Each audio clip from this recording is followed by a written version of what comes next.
And then also Jonas Vingegaard, were you surprised he celebrated so early? Like he knew he had it, and that was a pretty close finish. Yeah, I mean, if you see the photo finish, it's actually not that big of a margin, but they know. These guys know, and especially it's a small margin, but also let's not forget, they're not going super fast on an uphill finish, so they know. They know. It's if it's a high speed sprint and it's such a small margin, you can say, okay, I didn't really, but it's just that fraction of a millisecond longer that you have. So, both of them. Ciccone knew he didn't win, and Jonas knew he won. Everybody, welcome back to the Move Plus. I'm Spencer Martin. I'm here with Johan Bruyneel. We are breaking down stage 2 of the Vuelta a España, won by Jonas Vingegaard ahead of Giulio Ciccone and David Godu and Egan Bernal and Joao Almeida, with Vingegaard taking an early and slight race lead. And then at the end, we will predict tomorrow's stage 3. But Johan, just right off the top, what were your main takeaways from today's, let's call it a mini summit finish in the Piedmont region of Italy? Yeah, well, surprised. First of all, I was surprised that it stayed together such a long time with such a big group. When I looked at the stage yesterday, I would have expected there be a bigger selection. The climb was not as hard as I expected, at least not the majority of the climb. But still, we still have the result that we kind of were expecting. We thought Ciccone could win this. He almost got it. Jonas won the stage with a very small margin. But then if you think about, what happened a month ago, let's not forget Jonas Vingegaard was the only rider who was able to follow Tadej Pogačar in the last week and actually sometimes really match him. We don't know whether that was because Pogačar was sick or he was tired or he was, but anyways, he was at the level of Pogačar. So if you look at that Jonas from a month ago and compare him to the field that is here, you could say it's only logical he wins, right? The only thing we didn't know, and we still don't know, but is what he did between the Tour and the Vuelta and how, in which shape he would show up. Obviously, today, those questions are answered. He's in good shape. It's a hard way to start a Grand Tour. Yesterday, sprint stage, but still, today, uphill finish, everybody's nervous. Nobody really knows what to expect or how your legs will respond after a break. And so I think some of those answers we have those answers today. Not just about Jonas, but also, Godu, Egan Bernal. I think for Bernal, that's a great result for his morale, at least. And then, all the other favorites, Almeida, Ayuso, O'Connor, Jay Hindley, Jorgensen, they're all up there. They're 2 seconds behind. Not a big deal. The only rider who lost some time is Antonio Tiberi, lost 21 seconds. Not a great start, not a disaster either. It has happened in the past that somebody has kind of, difficulties to get going, especially early in a Grand Tour. So, I think, the how do you say that? The picking order of the favorites has been respected more or less, I would say. Yeah, the thing I was most impressed about, the funny thing about Vingegaard is we don't really know. He could actually be quite a bit weaker than he was in the third week of the Tour, but it looks like he's stronger because he's not racing against Pogačar. But he looked pretty stinking good today, especially since with like 28K to go. The big takeaways from the stage before the final climb, Q36.5, Tom Pidcock's team worked pretty much all day to control the breakaway. I don't know. I never really bought into the Pidcock hype for the stage win, but at the same time, what else are they going to do? You came to this race to win stages like this. Maybe you got to put the team on the front, even if you're not the favorites. Then with around 26K to go, almost the entire Visma team and a good chunk of the Q36.5 team, they're riding on the right side of the road. It's raining. It starts raining quite hard. It's slippery going through a roundabout. They crash. It looks pretty bad for a little bit. Axel Zingel was really slow to get up. Vingegaard is bleeding on his elbow, and I thought he looked pretty dinged up. He gave a thumbs up as he was chasing back on to the camera as he was chasing back onto the peloton. I kind of thought that was a bluff, but Clearly it wasn't, because they hit the final climb, as you say, so fast, like going over 30K an hour on the 4.5 to 5% pitches at the bottom. I didn't even notice they were on the climb for a long time because they were going so fast and the peloton was so big. But right when it starts to get steep with around 4K to go, Wiesma gets Jonas right to the front. Like he's sitting second wheel basically from 4K to go to when he comes around Ciccone to win the stage with 2 meters to go. So super, super impressive. Like you have to be fit to do that. You have to be focused. Like even though the team crashed quite close to the final climb, they were able to regroup mentally and physically and pull that off. I was really impressed by that. I was also equally unimpressed by I'm already worried about my Almeida pick because UAE, when Pogacar's not there, they just kind of look lost. Like Ayuso and Almeida were in pretty good position. You know, they're kind of freelancing in the group. Marc Soler attacks with 600K to go or 800K to go. And it all kind of goes sideways from there. It's like, well, what is Soler doing? I guess he's pulling out Sepp Kuss and forcing him to pull earlier than he wanted to, but the group kind of gets shuffled. Almeida and Ayuso are never in good position after that. And they lose time. They lose 2 seconds of real time, 10 seconds of time bonus. So that's 12 seconds they lose to Vingegaard. Not really what you want to do on a stage that you're probably physically equal to someone on. And then also Jonas Vingegaard, were you surprised he celebrated so early? Like he knew he had it, and that was a pretty close finish. Yeah, I mean, if you see the photo finish, it's actually not that big of a margin, but they know. I mean, these guys know, and especially it's a small margin, but also let's not forget, they're not going super fast on an uphill finish, so they know. They know it's if it's a high speed sprint and it's such a small margin, you can say, okay, I didn't really, but it's just that fraction of a millisecond longer that you have. So, I mean, both of them. Ciccone knew he didn't win, and Jonas knew he won. So, I mean, it's impressive to see. I mean, after that crash, Spencer, okay, it looks spectacular, of course. And, when it was actually Jonas who went down first, right? It looked like he went down. It's kind of this helicopter shot. It was hard to see exactly. I saw some images from an onboard camera of the guy who was in front of Jonas, and so you could see him go down, and then a few other guys. These kind of crashes, and at like higher speeds, but with a lot of water on the road, they tend to be okay as long as you don't hit a curb. It's not bad. I don't know if you saw the story, by the way, of Axel Zangle. Spencer, I read that. I mean, he was occupied quite a bit there with the ambulance and then got going again. So apparently he has a history of having to pop in his shoulder sometimes. Like he dislocates his shoulder. It's a weak point, and he knows how to put it back into place. So I read an interview of him after the finish that said that he was at the ambulance, so they were kind of assisting him to put his shoulder back into place so he could keep going, which is already unbelievable if you think about it. He looked like he was in a lot of pain. Yeah, and so he said that before he went in the ambulance, there was somebody there talking to him, so it must have been a spectator. He said, okay, hold my bike, gets in the ambulance. He comes out of the ambulance, his bike stolen. The bike was gone. So the bike disappeared in the middle of the race. Only in Italy. Bike theft is out of control in that region, man. And he must have gone on with a spare bike, I imagine. But yeah, that was quite the story. That is quite the story. Can you? I don't think I'd feel very good if an injured pro cyclist gave me his bike and I stole it. Yeah, I'd feel pretty bad about myself. But what were your, like? How do you feel about the GC? Like, so obviously Jonas is very, very strong, concerningly strong for me. I thought he looked good. I'm afraid at this point. Ciccone gets second. I thought he would win. Our picks yesterday were Ciccone and Vingegaard, so we weren't really surprised.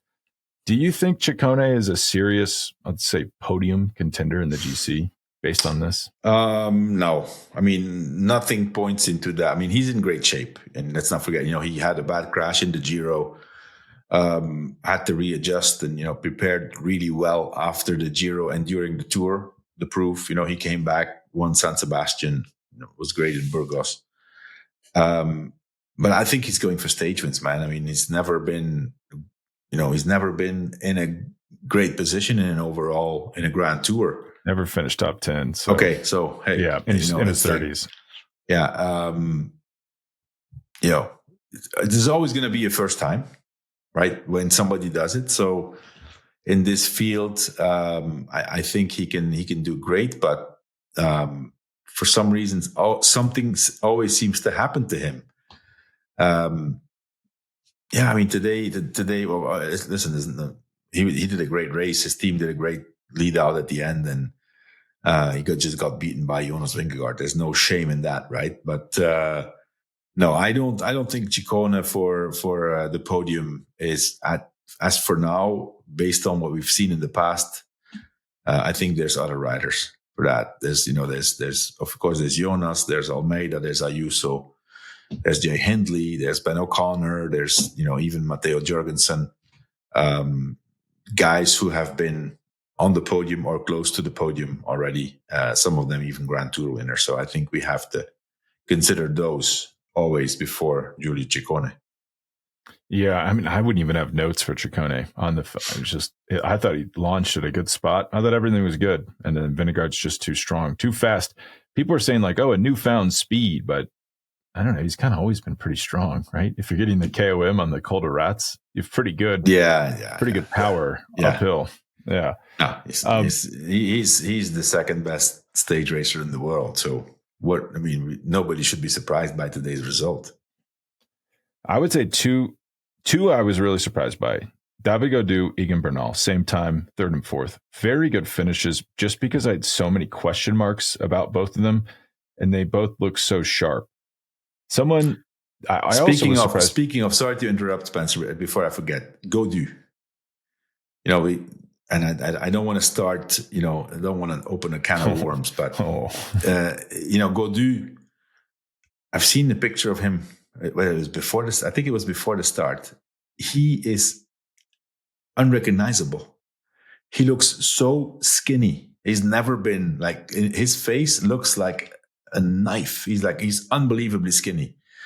Didn't do the tour because he didn't feel great. Is this gonna, tie into the debate? There's been all these debates about Pauline Perrin-Frérot and losing the weight, and other of the competitors. I wouldn't say criticize. I mean, being critical of it, which is something I still don't understand, but that's another debate. But the Godu looks sharper than ever. So we all know he's a talented rider. He's done really well in the Vuelta already in the past. I guess he's been top 5. He's won a few stages already. So, and he needs to get a result, because he's one of the highest paid riders of his team, if not the highest paid rider, and had no results this year, or barely any results. Terrible year.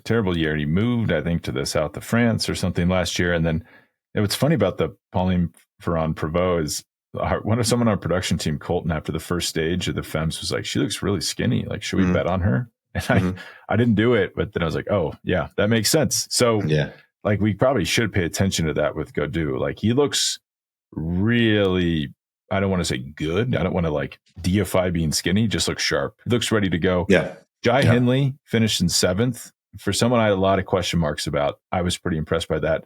Should we be concerned about UAE, Johan? How do you feel about their performance from the day? I think they're where they have to be. I mean, a guy like Almeida also, crashed in the Tour, comes back now, has trained, but losing 2 seconds it's more a mental meaning than anything else.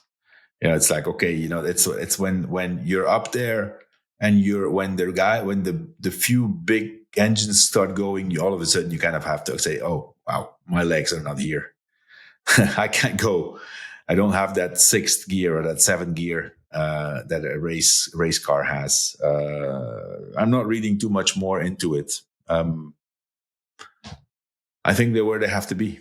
It's not a big deal. I mean, it's more a mental. I mean, for Vingegaard, it's a mental game. I mean, it's a mental win.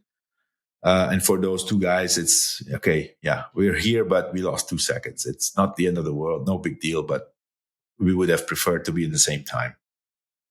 I almost think it almost like their struggles were structural versus fitness. Like just even being in the right, they just seemed to always struggle to be in the right position. It was chaotic. It was a fast, chaotic final kilometer. And it's just like, I'm worried about the team. I'm just like, I don't fully get, like, why is Marc Soler not just looking after them? Like, why is he adding chaos to an already chaotic situation? That was weird. I cannot imagine something like that. That's not a command that comes from the car. That's just the rider, acting on instinct, which didn't really make any difference. Well, the guy I'm really surprised about today is Egan Bernal, because this is not a finish for him. This is an explosive last kilometer. He's more of a diesel him being up there, not losing any time, knowing where he was. I think he was 6th in Tour of Burgos or something, but never really in the race to win. And now the first appointment being up there with Ciccone and Godu and Bernal, that's good for his morale. That's a mental win for him. Yeah, not to pour too much cold water on that, but I thought this all seems very familiar. And then I went back to stage 7 of the Giro d'Italia. Like explosive uphill finish, Bernal was 3rd, and we're like, whoa, this guy's flying. And then they get to the hard climbs, and he's underperforming relative to his explosive climbing at the Giro. So I do want to see him in Andorra before we get too excited about that. But one quick question for you before we go to the preview for tomorrow.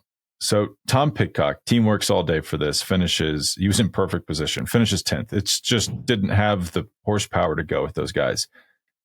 Like what's the path forward here for Pidcock? And because he's getting paid a lot of money on that team. That team's putting a lot behind him. I'm sure they came to this race with the idea of stage wins, plural. But Pidcock, he's only won one Grand Tour stage in his career. Like, are these unrealistic expectations at a certain point for him? I think he's exploring, where his limits are. I mean, he said stage wins and a top 10, which I think is possible. I mean, Pidcock can be top 10 in the Vuelta. There's no doubt about that in my mind. Whether he will do it or not, that's different. I think it's going to have a lot to do with his mental determination. Because once he sees that, let's be clear that Podium would be extremely surprising. I don't see that happening. Overall Podium. Well, yeah. I mean, I don't know. No, I don't see that happening. He's never been top 10 in a Grand Tour before. But he's never gone for it either. Maybe in the Giro, but this Giro, he did not prepare for the Giro. Has he prepared now specifically for the Vuelta? I also don't think so. But at a certain point, you have to prepare. You can't just. Well, he did mountain bike races and stuff. So I keep saying that Pidcock is obviously a huge talent. He has tremendous potential, including for Grand Tours, I think, but he needs to focus on it. He needs to prepare for them, and not just a few months. This is like a 2-3 year career decision if he wants to explore that. He needs to change his calendar. He needs to change his style of racing. The only thing that I can see where it could be a weak point is the time trialing, because he's super light, but he's small, so he's aerodynamic. But the way he climbs on one-day races, or sometimes on like Arctic race, he won that uphill finish in the Saudi Tour. Okay, it's not against the biggest field, but the guy has potential to climb. He's a huge engine. He's light, and he's a damn good bike rider. Now, to me, it seems like it's a focus. I mean, he needs to focus and make up his mind whether he wants to do this or not. And, he's given interviews already that said, I don't want to really be, focusing on 3 weeks.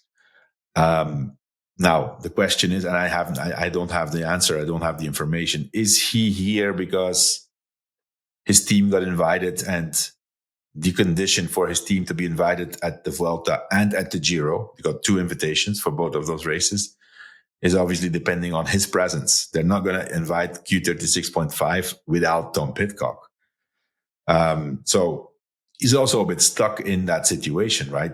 Obviously, if the team Q36.5 gets the invitation, they're going to take it, and then Pidcock needs to go.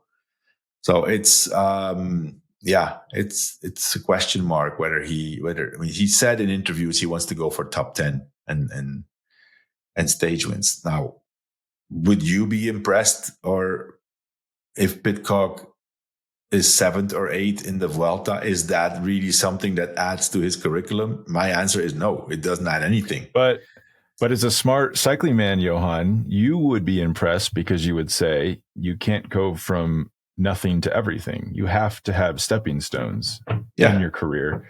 And he has to at some point finish 6th, 7th, 5th. He can't just like show up and win after never having a result. Well, I'm not saying about winning. I'm saying going for podium, but then again, I personally think, and I don't know Tom Pidcock personally at all. I'm just going off what I think he is, how I think he is as a character, and what I read in interviews. This guy's a winner. A podium, even 3rd place, it's not what Pidcock it does not make him tick. This guy wants to win races. I don't think he has the attention span for 3 races. Is my personal diagnosis. That's what I think. Yeah. It would take a shift in his mind and a whole turnaround of his program and the way how you plan towards the Grand Tour. And then the question is, what's the possibility of success? It's an unknown territory. So is it worth it? So if you're always thinking like, I could be at mountain bike worlds, that seems nice. Like you're never going to, it's just going to seem like an annoyance. I mean, I'm confused because I remember him speaking in November saying, I didn't ever want to go for GC. Ineos made me do that. Yeah. And then this rolls around and suddenly he's going for top 10. It's like, It does seem like maybe that's what Q36.5 wants, not what he wants. Yeah. The stage wins is tough because today, it's kind of perfect. Like today was a Pidcock stage. Pidcock stage. Yeah, he's not going to win if it's a tougher finish, and but it's also. If you look at the stages he's won this year, that kind of stages, and you see the competition. You see the competition here. It's a different game. Yeah. Well, do you know who finished on the same time as him in his Arctic Tour win? Yeah, Corbin Strong. So Corbin Strong is like a sprinter. He's a versatile sprinter. Yeah. It's at some point I wonder, like, are these just unrealistic expectations on him? It's clearly not. Today did not look like a guy locked into the GC. Yeah, but I still think, listen, until you don't. At the end of the day, he's there. He's only 2 seconds behind. That's the difference between great legs and good legs, right? There's always a chance. There could have been a chance. I think they were right to try to go for it, because until you don't get to that final sprint of the last 300 meters, you don't know. Everybody, all those guys like Jonas and Ciccone and Godu, Bernal, Almeida, Ayuso, Pidcock, they all thought they could win until 300-400 meters to go. Yeah. You do have to go for it, especially a team like that. You came for this stage. You have to do it. You have to go all in. So let's take a quick break and then we'll predict tomorrow's stage, which is kind of a difficult stage to ride and predict. All right, Johan, we are back. We're predicting tomorrow's stage 3. We're actually getting closer to Torino where we started. We're moving in the wrong direction away from Spain. It's 134 kilometers, so short. 2 categorized climbs. One of those is in the middle, Cat 2, 6K long, 6.5% average. So not easy, right before a descent into the intermediate sprint. That will be interesting.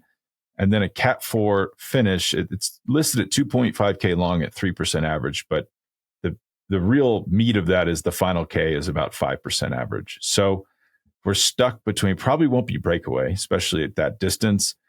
Probably will be some sort of sprint, because it's not hard enough to get rid of the sprinters. I'll list the favorites. Mads Pedersen at minus 155. So that means you have to bet $155 to win $100 of profit if he wins. Jasper Philipsen plus 500, Ethan Vernon plus 1,400. You said his name yesterday, and I forgot it already. Urias Ular plus 1,800. Actually, he could win. Ben Turner plus 2,500. Filippo Ganna plus 2,500. Brian Kakar plus 3,300. Tom Pidcock plus 3,300. It goes on and on. We'll call them out if we need to. And if you have questions about how to actually bet, we have a partner, Next Bets. Go to nxtbets.com/bet outcomes. You'll see where you can bet wherever you live and the best sign-up bonuses for each book. Johan, how do you think this is going to play out, breakaway or peloton, and who do you think is going to win? Now, I think it's peloton. 134 kilometers, short stage, early in the race. Still lots of riders who are, lots of teams who want to go for it. Everybody's still full of energy. I already know who you're going to pick, so I'm going to pick someone else. I think... I think your guy's going to win, but since I can't pick him, I'm going to pick Jasper Philipsen. I think Jasper's in good shape. He will be there, I think, in the final. And then, if the strong uphill sprinters start too early, Philipsen could potentially win that. I mean, he's done it already in the past, that kind of finishes. Philipsen is my pick to win the stage tomorrow. Well, I'm going to pick Mads Pedersen, even at minus 155. But I just think if Mads Pedersen came to the race to win stages like this, we know he's on good form because we've seen him destroying races very recently. I think he wins it, especially since we saw it was that very similar finish actually at this Giro where he beat Del Toro and Wout van Aert, I believe, if I remember right. Yeah.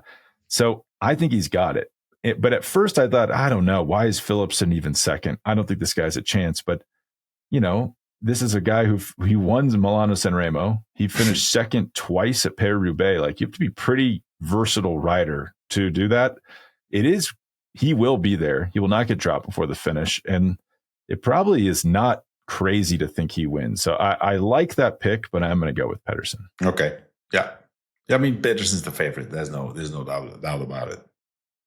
And there's a special complication or special circumstance at the Vuelta, these intermediate sprints. So there's bonus seconds, I think 3, 2, 1 available in addition to points. The points only go to 5 spots. So like if you're in the intermediate sprints. Yeah, in the intermediate sprints. So if a 5-rider breakaway is up the road, the peloton doesn't even have to worry about that. Yeah. But Pedersen has to start making up ground here with the intermediate sprint points because he didn't win any today, I think, and he's 50 points behind his main rival, Jasper Philipsen. One thing to keep an eye on, Ethan Vernon scored 10 points at the intermediate sprint point today, so he's now at 40 points, 10 points behind Jasper Philipsen. That would just be someone I would keep an eye on, like a dark horse for the points classification, Ethan Vernon. But Mads Pedersen could come in and just win this tomorrow. And now I guess he wouldn't be even because Philipsen probably finishes somewhere in the top 10, you would have to imagine. So I guess he won't be leading tomorrow, but I'm curious to see how this points shakes out because Vernon, it was impressive for him to get those points today. And mathematically, it's just a more difficult race to manage in the Tour because you can't just get 6th, 7th, 8th, 9th, 10th in the intermediate sprints and still get points. Yeah. Yeah. Well, Johan, anything else before we take off? No, that's it for me. All right. Thank you. And we will be back tomorrow to break down this uphill sprint and preview stage 4. Okay, Spencer. Thanks. Speak soon. Bye.